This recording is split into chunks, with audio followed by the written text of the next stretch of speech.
Bienvenue sur Africa 24 dans cette nouvelle édition du 12-15. Voici les titres de l'actualité. J-2 avant l'élection présidentielle au Cap-Vert, un scrutin aux enjeux importants dans la mesure où l'économie nationale a été asphyxiée par la pandémie de coronavirus. Parmi les 7 candidats en lice, 2 sont présentés comme favoris.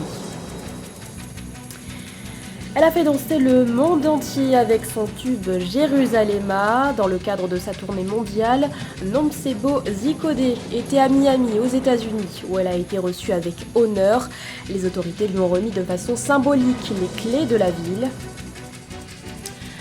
Et puis clap de fin pour l'édition 2021 du Rallye du Maroc. Le Qatari Nasser Al Attiyah en est le grand vainqueur et ce pour la 6e fois consécutive. Les détails à suivre dans ce journal. Mais tout d'abord, il se dénomme Barbe. C'est le nom du premier véhicule blindé anti-mine conçu par la Direction générale des matériels roulants et des essences en Tunisie. L'information a été divulguée par le ministère de la Défense dans un communiqué publié ce 14 octobre. La même source précise que l'engin en question avait déjà été présenté en juin 2020 à l'occasion de l'anniversaire de la création de l'armée nationale célébrée le 24 du même mois. À noter que le choix de ce nom est loin d'être anodin. Il fait référence à une race de chevaux de selle originaire d'Afrique du Nord. Les Capverdiens sont attendus aux urnes ce dimanche 17 octobre pour élire leur nouveau président. Au total, 7 candidats concourent à la course au fauteuil présidentiel. Parmi eux figurent 2 anciens premiers ministres, Carlos Bega et José María Pereira Neves, présentés comme favoris. Plus de précisions avec Aïssatou Bari. L'élection présidentielle a lieu dimanche 17 octobre au Cap-Vert. 7 candidats sont en lice pour ce premier tour des élections. Le président sortant, Jorge Carlos Fonseca, au pouvoir depuis 2011, ne peut plus se présenter après ses 2 mandats. Le scrutin se déroule alors que la pandémie de Covid-19 a paralysé l'économie de l'archipel, qui dépend fortement du tourisme, représentant jusqu'à 25% du PIB national. Il faut que la pandémie du Covid-19 soit totalement maîtrisée par les autorités parce que c'est la condition sine qua non pour la reprise. Dans un pays qui dépend à 25% du tourisme, il faut que ces derniers reviennent et ces derniers ne pourront pas revenir si l'environnement sanitaire n'est pas revenu à une situation beaucoup plus stable. C'est le cas à l'heure actuelle, mais l'effort doit être poursuivi par les nouveaux dirigeants du Cap-Vert afin de pouvoir attirer comme ça cette manne touristique qui vient des différents pays. Parmi les 7 candidats à ce scrutin, 2 sont présentés comme favoris. Il s'agit des anciens premiers ministres Carlos Veiga du Mouvement pour la démocratie, le parti du président sortant, et de José María Neves, qui lui est soutenu par le Parti africain pour l'indépendance du Cap-Vert. Tous promettent de relever la courbe de croissance du pays. Le véritable enjeu de cette élection, c'est qu'il faut faire correspondre le pouvoir exécutif et le pouvoir législatif. Lors des élections qui ont lieu il y a de cela quelques mois, nous avons le parti Mouvement pour la démocratie qui a gagné les élections législatives. Et donc, il faudrait quand même que M. Veiga soit élu président de la République pour permettre aujourd'hui au Cap-Vert de sortir de la situation difficile dans laquelle elle est. Si on entre dans une cohabitation, c'est-à-dire un président issu d'un parti qui est minoritaire à l'Assemblée nationale, en sachant que le système du Cap-Vert est un système semi-présidentiel, avec un président qui quand même joue le rôle d'arbitre, on imagine que ça peut amener énormément de tensions, énormément de blocages. Si arguments et promesses fusent de part et d'autre, les défis à relever au sortir de cette présidentielle sont cruciaux. Les attentes des électeurs sont principalement d'ordre économique. En 2020, l'île a traversé une récession historique de 14,8% en raison du Covid-19. Toutefois, l'espoir d'une reprise rapide se redessine. La Banque africaine de développement table sur la croissance de 4,6% en 2021 et 2022, après une contraction de l'économie de 8,9% en 2020. C'était le 9 octobre dernier. Le gouvernement nigérien lançait une étude sur le développement d'Internet. À l'heure où les défis restent importants pour le pays en termes de couverture Internet, le ministère des Télécommunications s'engage à augmenter le taux de connectivité. Objectif, en faire un vecteur de croissance. Aïssatou Bari. Le Niger veut faire de l'Internet un moteur de croissance. Une étude sur l'écosystème numérique a été lancée par le ministère de la Poste, des Télécommunications et des Nouvelles Technologies de l'Information. Objectif, appréhender concrètement l'environnement et les politiques nationales de l'Internet, évaluer l'écosystème numérique, identifier aisément les manques à combler pour faire de l'Internet un outil de développement. Les dispositifs numériques à eux seuls, aussi performants et sophistiqués soient-ils, ne génèrent pas un quelconque changement social ou économique dans une société donnée.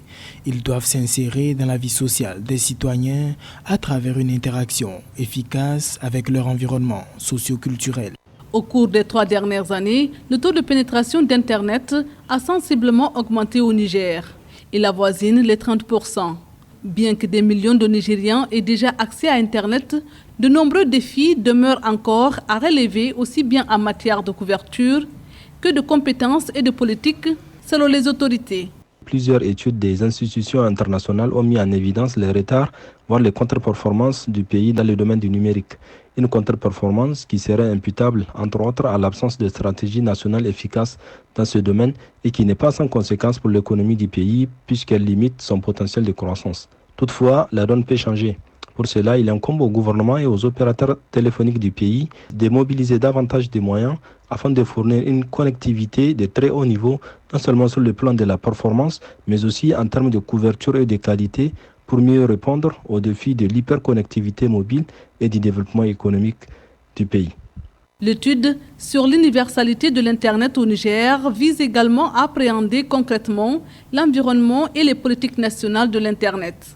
Des objectifs qui cadrent avec la déclaration de politique générale du gouvernement qui fixe l'atteinte du taux de pénétration mobile de 100% et du taux de pénétration Internet de 66% à l'horizon 2026. Dubaï accueillait les 13 et 14 octobre la 6e édition du Global Business Forum Africa 2021.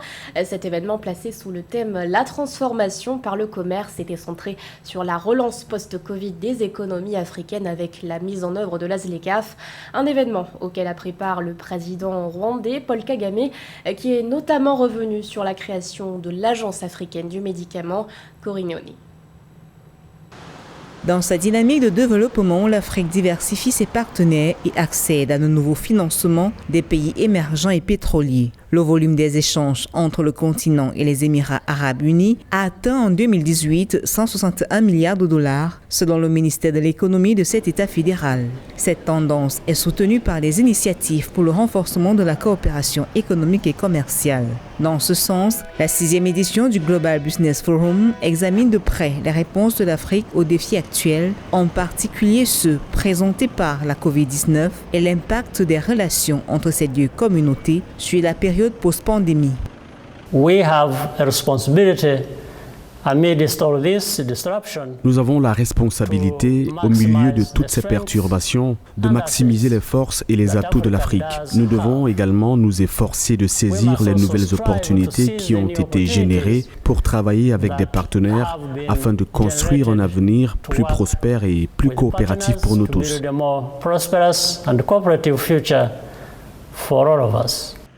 Désormais, l'un des atouts majeurs de l'Afrique réside dans son grand marché, la plus grande zone de libre-échange au monde en nombre de pays. Cependant, précise le président rwandais Paul Kagame, la relance dépendra aussi de la capacité du continent à garantir une indépendance certaine sur les problématiques liées à la santé.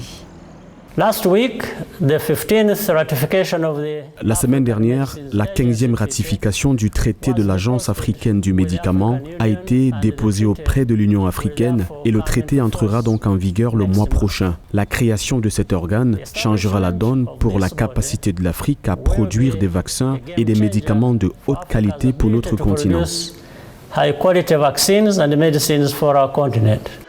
La 6e édition du Global Business Forum Africa s'est tenue du 13 au 14 octobre 2021 à Dubaï sous le thème de la transformation à travers le commerce. Ce forum se positionne comme le catalyseur des liens commerciaux élargis et de la coopération économique entre l'Afrique et les Émirats arabes unis. À titre de rappel, l'Afrique exporte vers les Émirats divers produits tels que le sucre de canne, les huiles essentielles et les pierres précieuses, entre autres. À l'inverse, elle reçoit les produits tels que l'or, les diamants, l'aluminium, les polymères d'éthylène, les céramiques et les fils de cuivre, en plus des produits réexportés comme les appareils téléphoniques, les voitures et autres machines.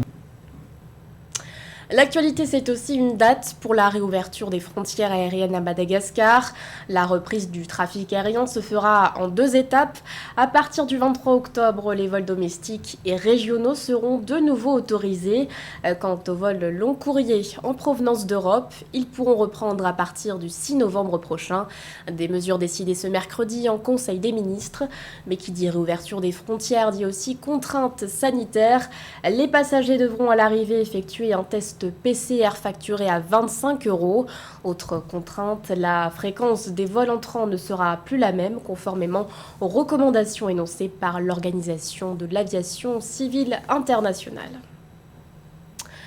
Son tube Jérusalem né d'une collaboration avec le producteur Master KG a dépassé les 450 millions de vues sur YouTube.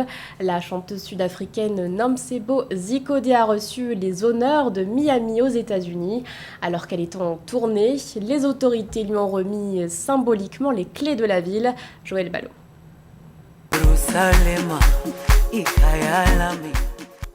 Elle a fait danser le monde entier. Un mot de sport à présent avec le bilan du rallye du Maroc, une compétition remportée par le Qatari Nasser Al-Attiyah et ce pour la 6e fois consécutive. Côté moto, c'est le Chilien Pablo Quintanilla qui termine en haut du classement. Retour sur les temps forts de cette compétition avec José Douglas. C'était du 7 au 13 octobre dans un bivouac au décor majestueux tout près de Zagora, en terre marocaine, où la caravane du rallye a retrouvé le désert. À moto, les 166 km de la dernière spéciale a été remportée par le Chilien Pablo Quintanilla sur Monster Energy Honda, mais c'est l'Autrichien Matthias Walkner Red Bull KTM Factory qui remporte ce dernier chrono et par la même occasion le rallye du Maroc pour la première fois de sa carrière. C'est incroyable de remporter le championnat du monde. Je suis toujours heureux de venir rouler au rallye du Maroc. Cela a été un rallye difficile et pas évident en navigation. En prenant de l'âge, on pense de plus en plus au danger, mais je compense en misant sur la navigation et je pense que c'est la clé pour me sentir bien sur la moto. Chez les autos, Nasser Al-Attiyah du Qatar sous Toyota Gazoo Racing remporte son 6e titre sur le rallye du Maroc et s'empare par la même occasion du classement général provisoire de la Coupe du Monde FIA. En T3, c'est le Russe Pavel Lebedev. En T4, le Polonais Michael Godzal. Toyota Gazoo Racing a fait un travail incroyable. On a contrôlé la course de bout en bout. Aujourd'hui, j'ai vraiment aimé les 166 km parce que l'on a pu reprendre du temps sur tout le monde et que nous sommes désormais leaders du championnat du monde. C'était aussi notre dernière course dans le T1. Un record pour le nombre d'engagés à l'occasion de la réouverture des portes du désert marocain. À noter que la gestion par le Maroc de la crise sanitaire de la Covid-19 a facilité les choses. Plus de 19 millions de Marocains ont reçu les 2 doses de vaccin. Ce journal a été réalisé par l'ensemble de la rédaction. Merci de votre fidélité. L'actualité continue sur Africa 24.